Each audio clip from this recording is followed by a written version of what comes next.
Hello there, sleepy people. Now, this is a quick vlog about why are people sleepy. And of course, it's going to be very short, so I just want to address some of the most important things as a sleep clinician.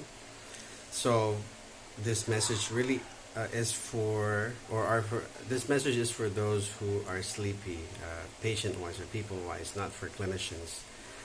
But if you are a clinician and you're sleepy and sleep, then hopefully this might also help you. But anyway, why are people sleeping?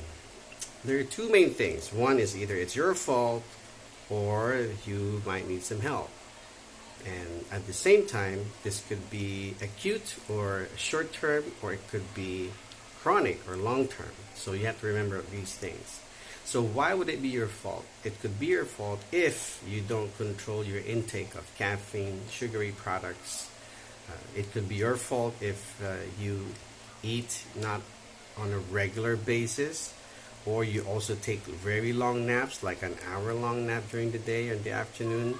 It could be your fault if you're still using your gadget late at night in bed. It could be your fault if you don't have a set schedule of going to bed and a set schedule of getting up in the morning.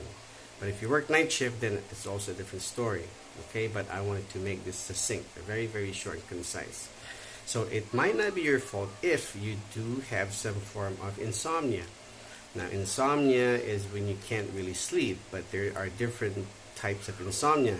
Some insomnia is the early onset, or when you can't sleep in the beginning of the night, and some insomnia you can sleep but then you wake up halfway through the night and can't sleep anymore. And some insomnia is that you wake up so early in the morning and can't go back to sleep.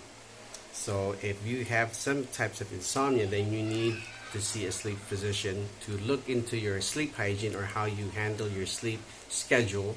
And you might require to use some medications in the beginning until you get to the right time of going to bed and the right time of getting up, until you get regulated. Okay, it might not also be your fault if you also snore very loud and you keep waking up because of the snoring, or your wife or your spouse or your partner wakes you up because of your snoring all throughout the night. So it makes your sleep fragmented or broken. But snoring is also a possible sign of partial blockage or closure of your airway. So you might actually have some type of sleep apnea where you actually choke at night when you go to sleep. So I have that. I have sleep apnea. So I use a machine, a CPAP machine, where I put a mask on and I sleep better. I don't snore. I don't stop breathing because the machine helps me to breathe. So if you have these possible problems, medical problems, then you of course need to see a sleep physician. If you have any questions about that, I am currently here in the Philippines. We do have a couple of sleep labs. We're connected with sleep doctors. So if you need any help, let me know where you are at, and I might be able to point you the right direction or closer to a doctor nearby your area. And if you have just some simple questions, then I can try to answer it. But if it's a medical issue, then we can refer to an actual sleep physician, a doctor. So we can only coach you as much because we are technologists. Even though we have experience in sleep, we can't give you an actual medical advice. We can only coach you about certain things. I'm also a patient in sleep medicine, so I can give you ideas about how I handle my sleep problems. And I've seen a lot of different sleep patients over the course of 20 years. So with that said, I hope this helps you.